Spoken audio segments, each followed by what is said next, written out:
round 4 of the Triton Showers National Rally Championship, and we are here in the beautiful town of Clonmel, where the atmosphere is intense, but the excitement is building, as this is the most competitive entry of the Triton series to date. After an enforced break due to the extremely warm conditions, the Triton Showers National Rally Championship resumes with the Fanning Motor Factor's Stonethrowers Rally in Clonmel. It's been almost 3 months since the last round in Cavan, where Josh Moffat took his first win of the season, and the Sligo Rally was supposed to be next on the cards, but since that was rescheduled to September due to the sweltering heat, the Stonethrowers Rally acts as round 4 of the 7-round series.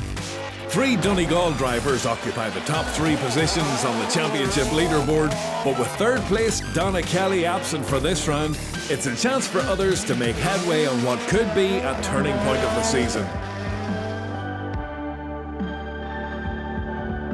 Declan, a long way from Donegal, but you're leading the championship. Yes, leading it so far anyway. I need to try and stay ahead of Josh there. Josh has a round dropped, but I just need to keep the pressure on him. Joe, you're lying second in the championship, and it's your first time here to Clonmel. Yeah, a whole new experience for us this weekend. The stages seem to be very fast, and hopefully the weather plays well. Josh, very quickly, you're lying 4th in the championship. Are you planning on moving up the leaderboard? Oh, without a doubt, that's what we're here for. We need a win this weekend, so hopefully now with a good push on this morning we can do that. The battle for the Rally.ie two-wheel drive championship has developed into a 2-horse race, with Stuart Darcy holding sway over Chris Armstrong so far. Stages are unbelievable. I'll tell you the truth, I always class this Donegal being one of the finest stages you'll get in the country, but them's 3 brilliant stages. I don't know where they found them, but they're unreal and they're very fast. With the Clonmel Park Hotel as its base, the rally takes place in the Golden Vale region of South Tipperary. Clerk of the course John Ward and his team at the Tipperary Light Car and Motorcycle Club have laid on 3 fast-flowing stages, done in 3 loops of 3, with servicing before each loop.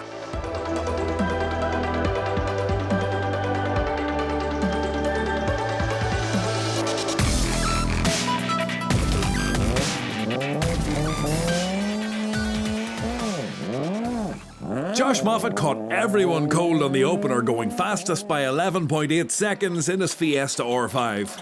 The following 2 tests were closer affairs, with Declan Boyle marginally quicker over stages 2 and 3 to leave Josh leading by 10.4 seconds after the opening loop. 5, 4, 3, 2, 1, go. Declan Boyle was surprised to lose almost 12 seconds to Moffat on stage 1, and the multiple champion showed his tenacity with 2 quickest times of his own, but it was already a difficult task to reel in the young Monaghan ace. 4 right, carry, pass junction to 2 right, absolute, and 2 left, cut, user road 100, 3 right, kink, 3 left, and 1 right over crest jump, absolute 80, to 1 left, absolute 80, 3 right, flow in, user road 100, 5 left, cut to speed, 5 left, cut to speed here, 6 right, long, double tight, stop, and 4 left, absolute, 1 right over crest, absolute 100. Local driver Roy White had no answer to the pace of the top 2 on the opening loop, and it was looking like he'd have a battle on his hands to keep hold of 3rd overall as he traded blows with Joe McGonigal and Dara O'Riordan across the opening 3 tests.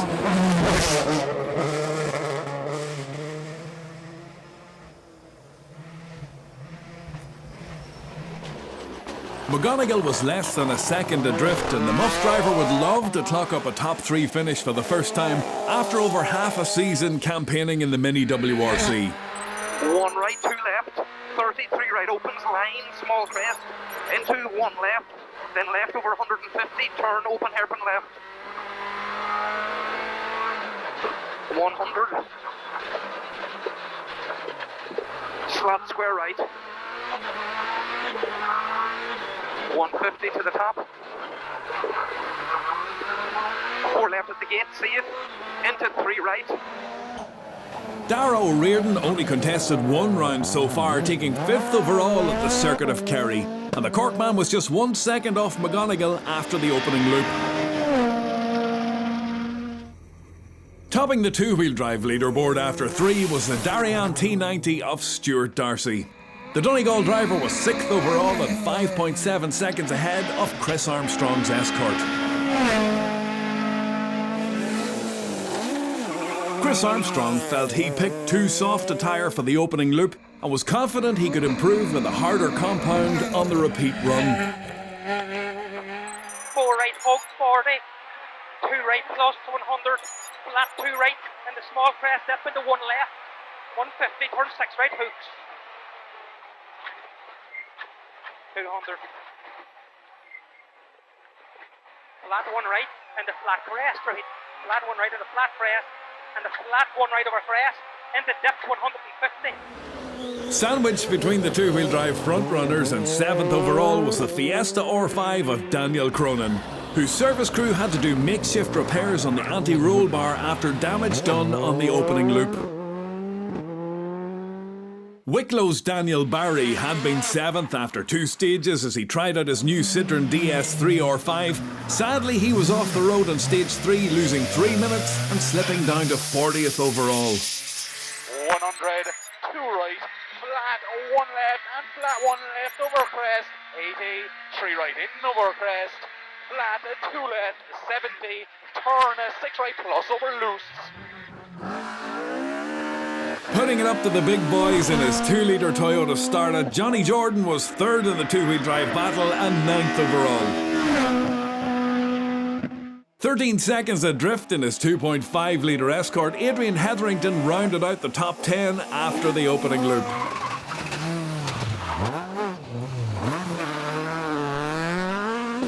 Just a fraction of a second further back in 11th was the Triton Subaru of Kevin Barrett.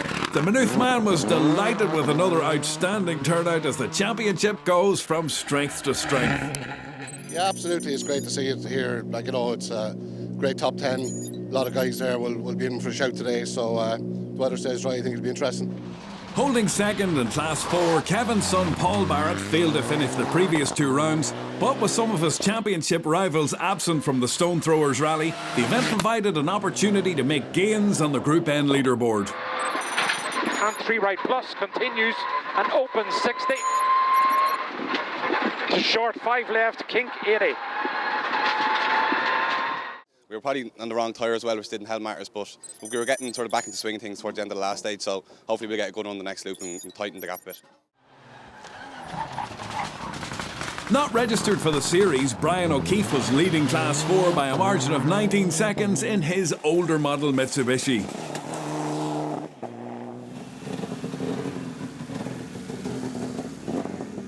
One place behind in the overall standings, event sponsor Andrew Fanning of Fanning Motor Factors was enjoying his local rally in the Proton Satria. Flat 2 left in past junction. The flat 1 right over crest jump. And flat 1 left. 80 long, flat 2 right in. 100 down. Caution fast 3 left. Tightens to 4 left. 1 right over crest jump. And 1 right. We're a bit caught for top speed now today. The stages are very fast. We're on the rev limiter a lot, but look, it is what it is, but enjoyable. Associate sponsor Michael Ormond recently upgraded to a new Honda Civic and was delighted to be competing on his local stages once again. And it's your first time competing in the Honda Civic as well? Yeah, I had a Honda Civic, but we changed it there lately, so it's the first time out. We did a little bit of testing, but haven't much done in the car. So after the opening loop, it was shaping up to be a 2-horse race for the top spot, with an even tighter battle developing for the final podium position. The weather has held up in the fabulous countryside of Clonmel for the Fanning Motor Factors Tipperary Stonethrowers rally, where the calibre of the entries is incredible. Who's going to top the leaderboard? We'll find out after the break.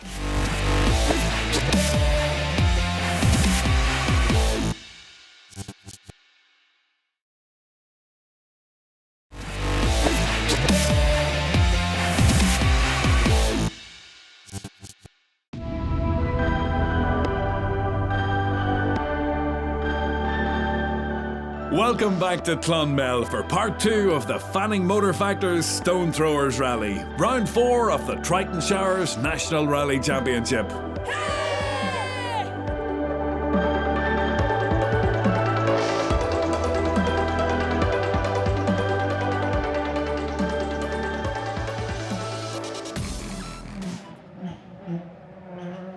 After the opening loop of 3 stages, it was Josh Moffat who opened up a 10-second lead, and the former Young Rally Driver of the Year set 2 more fastest times on the second loop to extend that lead to 22 seconds with 3 stages to go. Declan Boyle certainly hadn't given up the fight, but having lost time mounting a bank on stage 4 and overshooting a junction on stage 5, it really would be a tall order now to reel Moffat back over the final loop.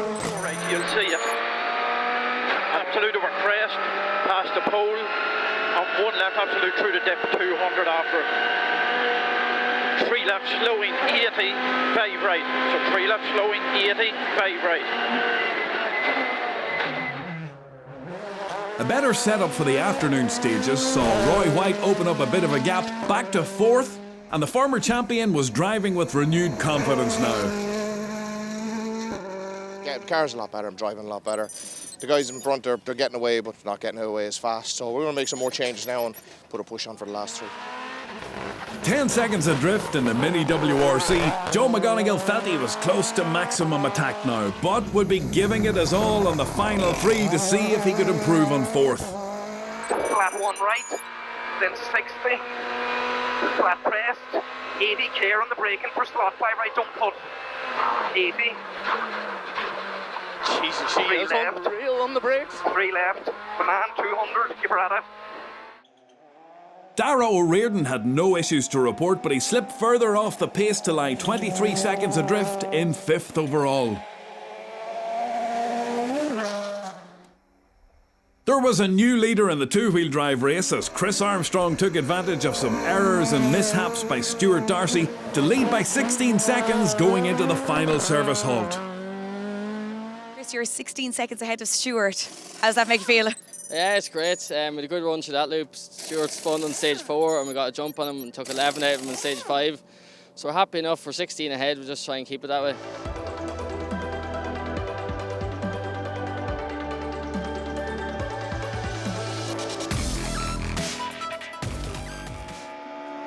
The junior contest ended after the second loop, and Gareth Black and Ryan Brennan finished 3rd in the 1400cc Starlet.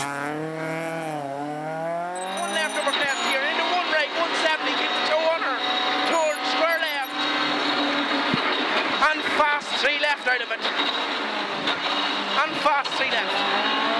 In a long 2 right. In 1 left. 6 seconds ahead, and second was the Peugeot 205 of Michael Cuniff and Barry Talt. But taking a dominant win to seal victory by 4 minutes flat in the 1600cc Starlet were Jason Black and Jack McKenna. 150 up to the top. 150 up. 1 right. 40 flat grass. On right on grass. Into 1 left over left.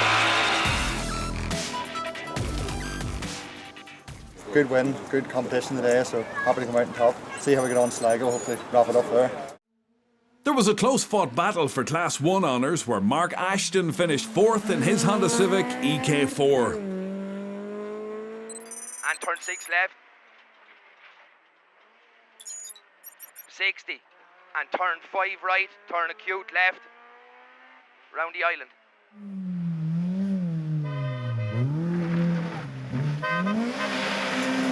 And 4 right. Just 1 second ahead, and 3rd was the Civic of local crew Kieran O'Sullivan and Paddy O'Gorman. 9 seconds quicker again over the 9 stages was the Peugeot 106 of Michael Tumulty and Jay Walker. Taking the Class 1 win by a margin of 10.5 seconds were Barry Hennessy and Stephen Scallon in the Honda Civic. Associate rally sponsor Michael Orman took 3rd in Class 2 with Paddy King navigating in the new Civic.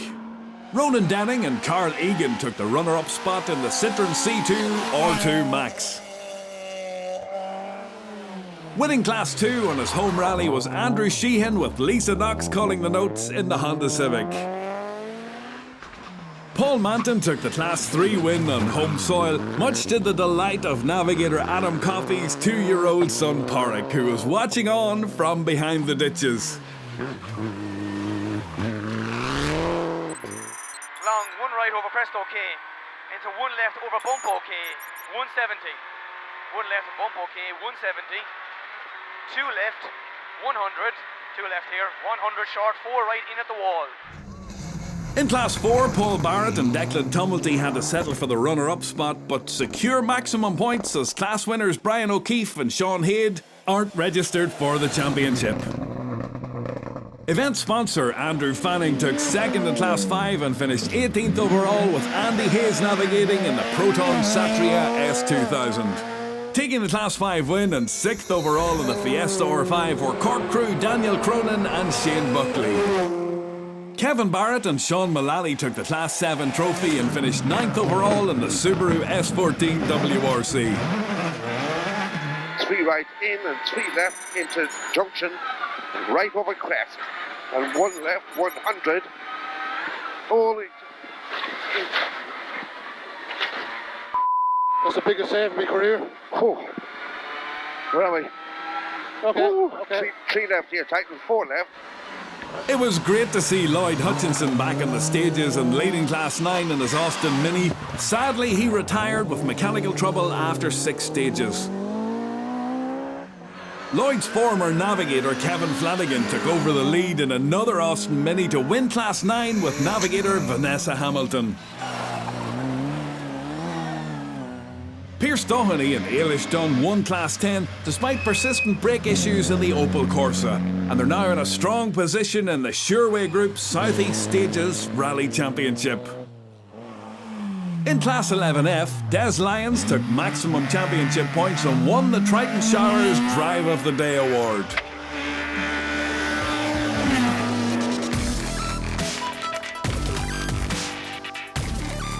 Unregistered crew Jason O'Brien and Sarah Lawler took a dominant win in Class 11F and finished 16th overall after a fine drive in the 1600cc Honda Civic.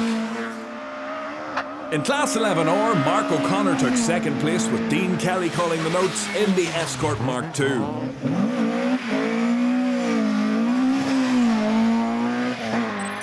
square left after the shed. 100 to square right. 100 to square right. That's the job. Some van. Square right.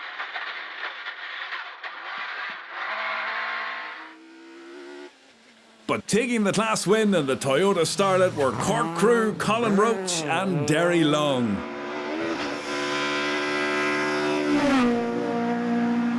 Emmett Cronin had been leading the Sureway Group's Southeast Stages Championship coming into this event. And Crest jump fast, 3 right, you know. Crest jump 60, fast 4 left. Fast 4 left. Fast 4 left here now. 170 then. Hold on. Yeah, she's off. The wheel's off. But trouble on stage 2 forced the Cork man to rejoin under Rally 2, and he salvaged 4th place in Class 12. But taking the Class 12 win was Cork's Sean Moynihan, who finished 20th overall, with Monaghan's Mac Kearns navigating in the Ford Escort. Having recently made the step up from 1600cc Class 11 to 2-litre Class 13, Jason Tuchel held second in class after 6 stages. Sadly, the engine of his Escort Mark I expired in front of our camera on stage 7. It was good to see something a little different in the Class 13 ranks, such as Scottish driver Aaron Maxwell's Renault Clio.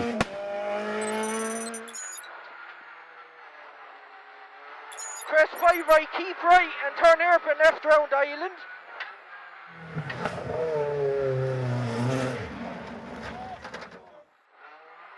Five right and a 5 right again. It proved a very comfortable Class 13 win for Johnny Jordan and Paddy McCrudden, who had almost 5 minutes to spare in the end as they finished 8th overall and 2nd in the 2-wheel drive standings in the Toyota Starlet. In the 2.5-litre Class 14 battle, Conor Murphy and Michael Hamilton took 5th place in the Escort Mark II. Left on flat crest, into 2 right, go!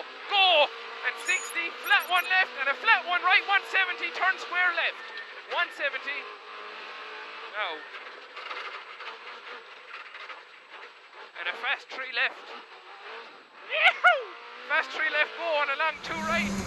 Welsh crew Adrian Evans and Martin Henry finished 4th in Class 14 and 13th overall. There was cruel luck yet again for Chris Armstrong, who lost the two-wheel drive lead with a puncture on the final stage.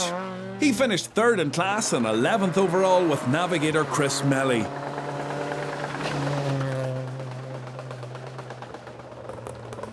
A former winner of the two-wheel drive category of the Stonethrowers, Adrian Hetherington, took 2nd in Class 14 and finished 10th overall with Gary Nolan calling the notes. But taking a last-gasp two-wheel drive win after Armstrong's misfortune on the last stage, Stuart Darcy finished 7th overall with Patrick Brides navigating the Darien T90. It's great to get home and win the two-wheel drive, to be fair, but it's unfortunate for Chris. He got a punch on the last stage, but we had a bit of battle. We have been battling hard all year anyway, I do feel it was his turn to win, but we had a lot of issues today as well, with electrical faults with the car and that there, so we just made it over the line. She's chitty bang bang for a reason. In Class 23, Colin Philpott and Declan Casey were victorious in the Suzuki Swift. In Class 20, reigning champions Lee Hastings and Alistair Wiley took 5th place and finished 19th overall in the Subaru Impreza. Aaron McLaughlin and Darren Kern took 4th in class and 14th overall in the Mitsubishi. Husband and wife crew Martin and Dawn England finished 12th overall and took 3rd in Class 20 in the Fiesta R5 Plus. Dara O'Riordan and Mickey Walsh had to settle for the runner-up spot in Class 20 and 5th overall in the Fiesta WRC. Taking the Class 20 trophy in 4th overall was Donegal crew Joe McGonigal and Kieran Geeney in the Mini WRC. 23 seconds ahead and 3rd overall were former champions Roy White and James O'Brien, who had a relatively trouble-free run on Roy's home stages. It proved to be a dramatic conclusion to the event as Declan Boyle and James O'Reilly closed to within 4 seconds of Josh Moffat and Keith Moriarty when the rally leaders Fiesta lapsed onto 3 cylinders in the penultimate stage. But Boyle and O'Reilly had to settle for the runner-up spot as Moffat and Moriarty got back on full power for the final test, setting fastest time to secure the win and the extra bonus point with a winning margin of 7.8 seconds in the end.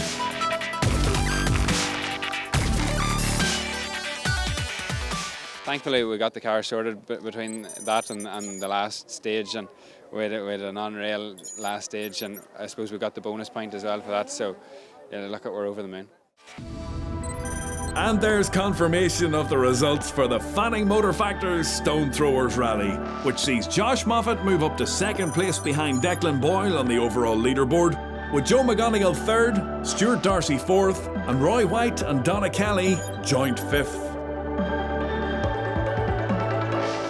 The Monaghan man, Josh Moffat, led from start to finish here at the Stonethrowers Rally. He won by 7.8 seconds. From all of us here at the Clonmel Park Hotel, thank you so much for watching. We will see you next time when we head to Sligo.